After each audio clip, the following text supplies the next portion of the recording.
అందరికీ జై భీమ్. జిందాబాద్ బహుజన్ సమాజ్ పార్టీ. పెద్దపల్లి నియోజకవర్గ ప్రజలకు అందరికీ జై భీమ్. మరి నేడు రాబోయే పార్లమెంట్ ఎన్నికల్లో బహుజన్ సమాజ్ పార్టీ నుంచి మరి పేద వర్గాలకు చెందినటువంటి బిడ్డ మరి ఇరికిల రాజనరసింహ గారు మరి పెద్దపల్లి పార్లమెంట్ బరిలో ఉంటున్నారు. మరి నియోజకవర్గ ప్రజలు ఒకసారి ఆలోచన చేయాలి. ఇలా బహుజన్ సమాజ్ పార్టీ మాత్రమే మరి పేద వర్గాలకు చెందినటువంటి పార్టీ. ఇలా కాంగ్రెస్ పార్టీలో చూసుకున్నట్లయితే గడ్డ వంశీకృష్ణ ఒక వ్యాపారవేత్త, ప్యానోచుడు వ్యాపారవేత్త అయినా ఇన్ని రోజులు కాంగ్రెస్ పార్టీలో లేకుండా 4 సార్లు 4 పార్టీలు మారిన ఒక తండ్రి గారైనటువంటి గడ్డ వివేక్ గారు ఇలా అటువంటి వ్యక్తికి ఎటువంటి అర్హత లేకున్నా కూడా తన యొక్క వ్యాపార బలంతో కాంగ్రెస్ పార్టీ టికెట్ ఇచ్చింది. గడ్డ వంశీకృష్ణ గారు మరి ఏ ముఖం పెట్టుకొని మీరు ఇలా పెద్దపల్లి పార్లమెంట్ పరిధిలో మరి పోటీ చేస్తారు? ఇన్ని రోజులు మీరు ఎక్కడ ఉన్నారు? మీరు పుట్టినప్పటి నుంచి పెద్దపల్లి పార్లమెంట్ పరిధిలో మరి ఎన్ని రోజులు ఉన్నారో గడ్డ వంశీకృష్ణ గారు తెలియజేయాలి.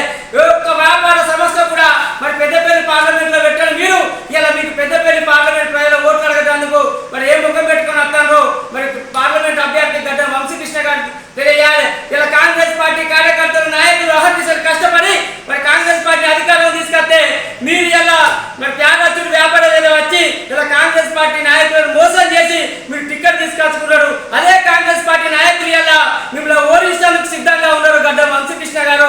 అది కూడా మీరు తెలుసుకోవాలి. ఇలా బీజేపీ పార్టీ మరి దేశంలో రాజ్యాంగాన్ని మారుతానని అంటాను.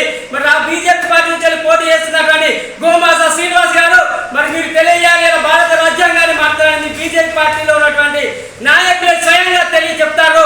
మరి ఇలా ఏ ముఖం పెట్టుకొని మీరు ఓట్లాడటానికి వస్తారు? మరో మణిపూర్ను చేద్దాం అనుకొని పెద్దపల్లిని మణిపూర్ చేద్దాం అనుకుని వస్తారు గోమాస శ్రీనివాస్ గారు.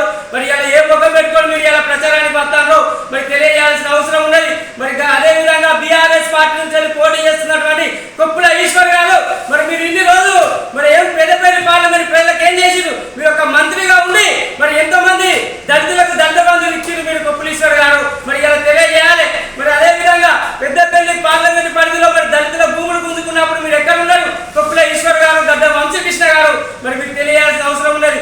ఇలా పేద వర్గాల పక్షాన మరి నిలిచినటువంటి నాయకుడు బహుజన్ సమాజ్ పార్టీ అభ్యర్థి కేవలం ఇరికిల రాజనరసింహ గారు మాత్రమే మరి పేద ప్రజలకు న్యాయం చేసే వ్యక్తి మరి రాజనరసింహ గారు. మరి పెద్దపల్లి నియోజకవర్గ ప్రజలు ఆలోచన చేయాలి.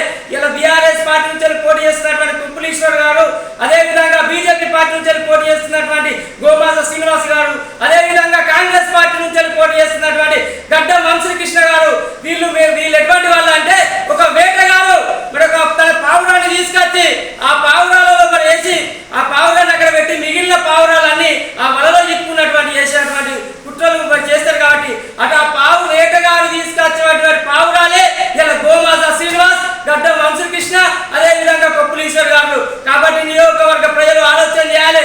ఇలా మరి వాళ్ళ బడిలో మనం వాళ్ళ వలల చిక్కుంటే మన వర్గాల ప్రజలందరూ సర్వనాశనం అయ్యే అవకాశం ఉన్నది. దీన్ని నియోజకవర్గ ప్రజలు ఆలోచన చేయాలి. 90% ప్రజల పక్షాన నిలిచినటువంటి నాయకులు ఇలా మన ఇరికిల రాజనరసింహ గారు.